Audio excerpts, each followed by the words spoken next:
Y el siguiente en intervenir es Jaime Izquierdo, él es geólogo y escritor, por lo que veo muy conocido aquí entre el público.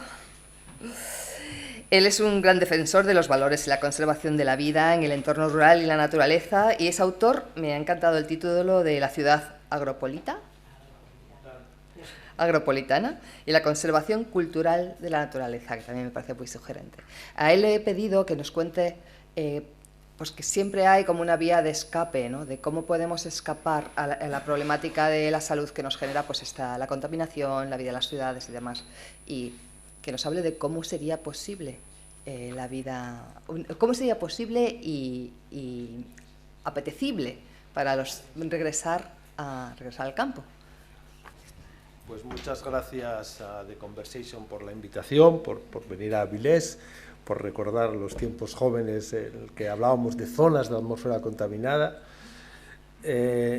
por verme con mis amigos, con familia, y por estar hablando de algo que a mí me lleva, aunque estoy jubilado, sigo dándole vueltas, ¿no? Imaginémonos por un momento que tuviéramos unos pequeños núcleos urbanos que fueran capaces de retener el carbono en el suelo, que produjeran alimentos de alta calidad, que manejaran economía circular, que le devolvieran, utilizaran los capitales naturales, pero que no los mermaran, sino que les devolvieran siempre la fertilidad, que no generasen residuos, que se cuidasen los individuos entre ellos.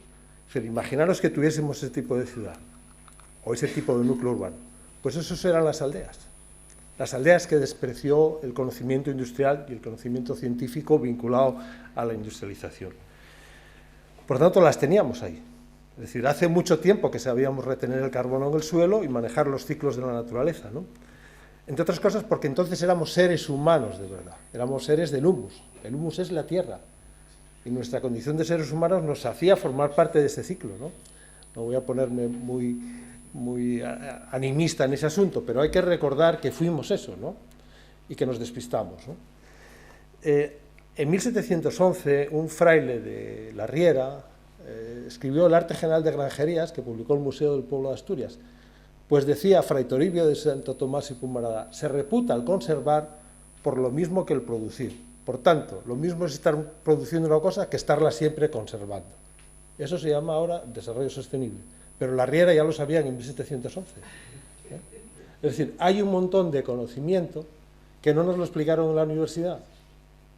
Solo la Institución Libre de Enseñanza, en los años 30, entendió que las tres patas del conocimiento eran la ciencia y la técnica, que eran universales, y el conjunto de conocimientos que en un territorio la gente sabía para vivir, ¿no? Eso que en Francia, en los años 60, llamaron el arte de la localidad. Y la forma de investigar el territorio, de aproximación territorial en Francia, siempre es preguntando: ¿ustedes cómo están organizados aquí? Y luego sacas algo de ciencia, algo de técnica, para mejorarlo. Por tanto, hemos tenido un despiste importante con ese asunto.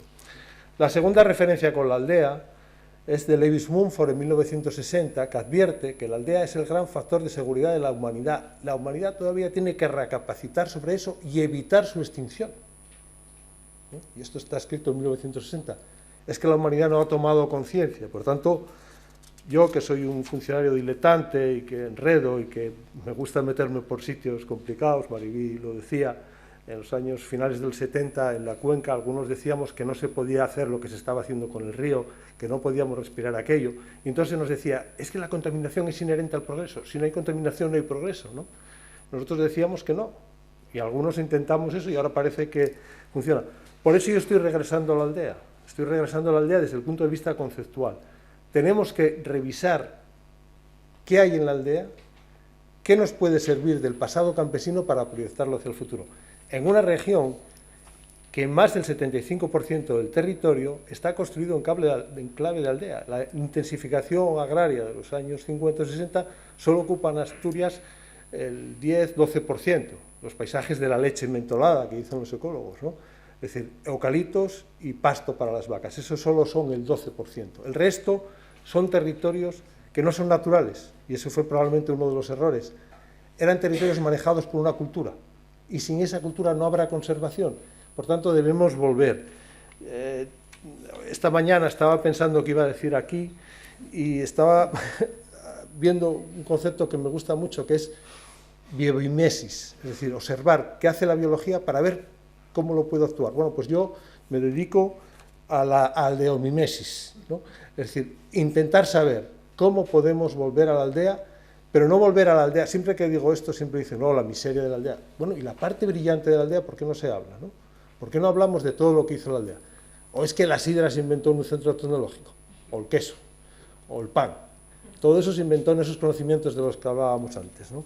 Bueno, no me extiendo más porque no sé cómo voy de tiempo, pero quería dejarlo ahí. Es decir, yo me dedico a tratar de saber si seremos capaces de diseñar aldeas postindustriales, lugares en los que estemos más a gusto viviendo que en los suburbios de las grandes ciudades, en el que seamos capaces de generar nuestra propia energía, en el que seamos capaces de recuperar los sistemas agroalimentarios locales para llevarlos a la villa o la ciudad y volver a recuperar esa función histórica que tuvieron los campesinos, que fue alimentar la ciudad, porque ahora vamos al Mercadona y vamos a los centros de distribución y viene la alimentación en barcos tal. Pero antes nosotros, es decir, los nacidos en los años 50, nos alimentábamos básicamente de lo que venía en la aldea y lo que venía del economato, ¿no?